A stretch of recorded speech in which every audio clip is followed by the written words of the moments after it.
राम जय। नमस्कार, स्वागत है एक बार फिर से आप सभी का आपके अपने ही परिवार हनुमान सेवा परिवार में। आशा करते हैं कि परम प्रभु श्री हनुमान जी और पूजनीय बाबा नीम करोली महाराज जी आप सभी भक्तों पर बहुत ही असीम कृपा बनाए रखें और सदैव आप सभी का मार्गदर्शन करते रहें। दोस्तों, जब कभी आप श्री कैंची धाम दर्शन के लिए जाएंगे तो वहाँ पर द्वार के बाहर एक बोर्ड आप अवश्य पाएंगे जिस पर लिखा है कि आप श्री भगवान जी के घर में हैं। ये लिखी गई बात अपने आप में पूर्ण संपूर्ण है और प्रमाणित एवं सत्यापित भी है।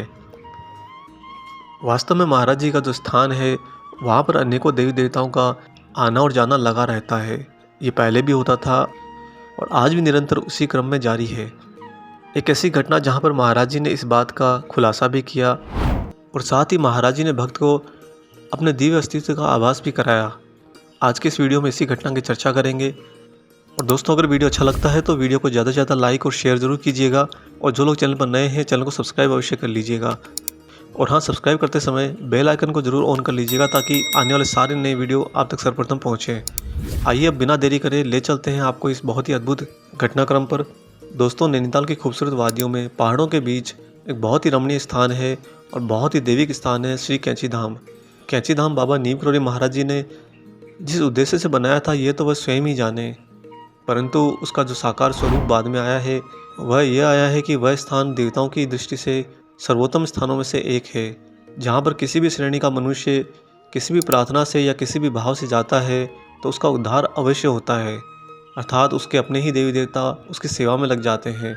शुरुआती दौर में जब श्री कैंची धाम का निर्माण कार्य हुआ था तो उस समय संचार संसाधनों की काफ़ी कमी थी, अतः उसका ज़्यादा प्रचार प्रसार नहीं हुआ था।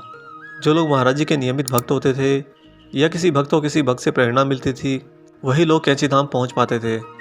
बाबा महाराज जी इन सब से परे अपनी मौज में अक्सर कैंची धाम में विद्वान रहते थे।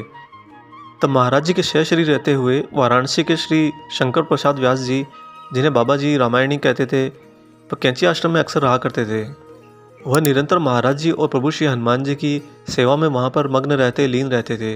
व्यास जी ने कभी कोई इच्छा नहीं करी या कभी कोई लालसा नहीं जगाई कि महाराज जी से कुछ मांगा जाए। उनकी इसी निस्वार्थ सेवा से प्रसन्न होकर बाबा महाराज जी ने उनकी चेतना को और आगे ले जाने के उद्देश्य से एक बार उनसे कहा कि शंकर प्रसाद, ये जो वादियाँ जहाँ पर हम कैंची धाम बनाकर बैठे हैं इन पर्वतों में वास्तव में सिद्ध आत्माएं वास करती हैं। तुम एक काम करो, अब तुम इन्हें रोज़ दिन में एक बार हनुमान जी की कथा अवश्य सुनाया करो।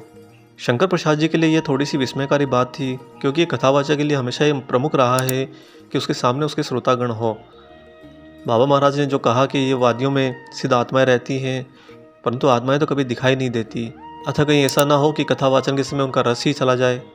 और इन्हीं सब विचारों के उधेड़बुन के बीच व्यास जी को एक ख्याल आया कि बाबा ने अगर कहा है तो इसके पीछे जरूर कोई न कोई गूढ़ रहस्य होगा।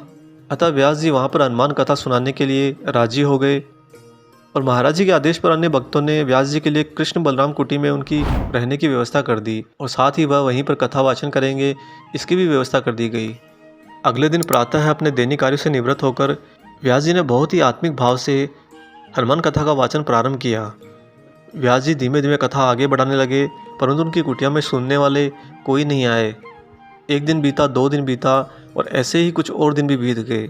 उस निर्जन स्थान में बस कुछ ग्रामीण महिलाएं ही आती जो व्यास जी की कथा सुनने के लिए वहाँ पर रुक जाया करती थी। दोस्तों, जब एक कथा वाचन के सामने श्रोता नहीं होते तो सुनाने वाले का हौसला भी नहीं रह जाता।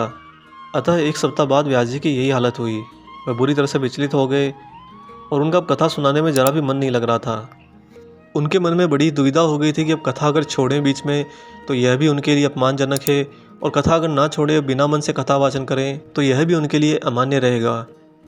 इसी दुविधा को लेकर शंकर प्रसाद जी बाबा महाराज जी के पास पहुँचे और उनसे निवेदन किया कि महाराज जी कथा तो चल रही है लेकिन सुनने वाले श्रोता नहीं है, और जब सुनने वाले ना हो तो बाबा मेरा ध्यान भटक जाया करता है। उसमें महाराज जी दातुन कर रहे थे। बाबा ने शंकर प्रसाद जी की ओर मुड़कर मुस्कुराते हुए कहा कि तुमने इन लोगों से क्या लेना, हमने तुम्हें सीधा आत्मा को कथा सुनाने के लिए कहा था ना। देख, कल एक बुढ़िया भी कथा सुनने आएगी, उसकी बहुत ही भद्दी शक्ल देखकर उससे घृणा मत कर लेना, नहीं तो वह तुम्हें श्राप दे जाएगी। यह कहकर महाराज जी वापस मुड़ गए और अपने दातुन की क्रिया में निरंतर हो गए। व्यास जी को बाबा की बातों में कुछ गहरा गूढ़ रहस्य छिपा प्रतीत हुआ, अतः दूसरे दिन व्यास जी इस अरुचिकर कार्य को करने लगे जिसमें उनकी रुचि लगभग जा चुकी थी। तो उन्हें ये देखकर बहुत ही आश्चर्य हुआ कि कथा वाचन के प्रारंभ करते ही न केवल कृष्ण बलराम कुटी भर गई थी, वरन उसी दिन उसमें कई प्रतिष्ठित हस्तियां भी मौजूद थी। उस दिन शंकर प्रसाद जी की कथा वाचन के समय उत्तर प्रदेश के मुख्यमंत्री श्री कमलापति त्रिपाठी जी, केंद्रीय गृह मंत्री श्री वाई चौहान जी और मध्य प्रदेश के मुख्यमंत्री श्री श्यामाचरण शुक्ला जी और अनेक नेतागण आए हुए थे। शंकर प्रसाद जी को यह देखकर बड़ा ही आश्चर्य हो रहा था कि इतने दिनों से कोई श्रोता नहीं आए और आज आए तो इतने बड़े बड़े दिग्गज लोग आ गए। और साथ ही उन्होंने पाया कि ये लोग बड़े ही मग्न होकर कथा वाचन सुन रहे हैं। तभी कथा के दौरान शंकर प्रसाद जी की दृष्टि अग्रिम पंक्ति पर पड़ी। उन्होंने देखा कि इन सबके आगे एक बुढ़िया बैठी थी, जिसकी शक्ल बहुत ही भद्दी और डरावनी थी और उसकी आंखों में निरंतर एक क्रोध का भाव झलक रहा था। यह बुढ़िया ठीक वैसी ही थी जिसकी पूर्व सूचना बाबा उसे पहले ही दे चुके थे। पूरी कथा के दौरान शंकर प्रसाद जी को यह मन में शंका बनी रही कि कहीं ऐसा ना हो कि यह बुढ़िया बीच में कहीं क्रोध कर बैठे और इस कथा को ही भंग करा दे। वह मुख से कथा कहते और मन में बाबा का ही नाम जपते। इसी तरह कथा सुचारू रूप से संपूर्ण हुई, परंतु उन्होंने देखा कि प्रवचन समाप्त होते ही वह बुढ़िया अग्रिम पंक्ति से अचानक कहीं गायब हो गई। ऐसी गायब हुई कि कहीं नहीं दिखी। धीरे धीरे करके एक एक करके सभी श्रोतागण चले गए। ये दृश्य देखकर शंकर प्रसाद जी को ये विश्वास हो गया कि जो बाबा ने उनसे कहा था कि यहाँ पर सिद्ध आत्माएं रहती हैं और वह कथा सुनने अवश्य आती हैं, इसका प्रमाण भी जयशंकर व्यास जी को मिल चुका था। और साथ ही व्यास जी ये जान गए थे कि ये सब खेल बाबा की प्रेरणा शक्ति से ही संभव हुआ था और इसीलिए कैंची धाम को इतना पवित्र माना जाता है, जहाँ पर आपके पहुँचने से पहले ही सिद्ध आत्माएं वहाँ पर भ्रमण कर रही होती हैं, वहाँ पर निवास कर रही होती हैं। और कई बार तो ऐसा भी होता है कि वही सिद्ध आत्माएं साकार रूप लेके किसी न किसी मनुष्य स्वरूप में अचानक आपके सामने आ जाती हैं और आपसे भिक्षा या मदद की मांग करती हैं।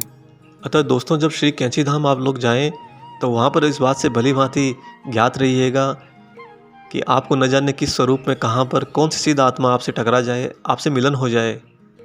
यह महाराज जी की लीला महाराज जी स्वयं ही जाने, परंतु उनकी कृपा दृष्टि भक्त पर अवश्य होती है। आशा करते हैं आज का ये वीडियो आपको पसंद आया होगा। वीडियो अगर अच्छा लगा है तो इस वीडियो को लाइक ज़रूर कीजिएगा और साथ ही वीडियो को ज़्यादा से ज़्यादा शेयर भी कर दीजिएगा। और मिलेंगे दोस्तों बहुत जल्दी ही एक और ऐसे ही अद्भुत संस्मरण के साथ, ऐसे रोचक वीडियो के साथ। तब तक अपना और अपने माता पिता का इस सर्दी की ऋतु में भली भांति अच्छे से ख्याल रखिएगा और परम प्रभु श्री राम जी का निरंतर गुणगान करते हुए प्रभु श्री हनुमान जी और महाराज जी की निस्वार्थ होकर सेवा करते रहिए। जय सिया राम।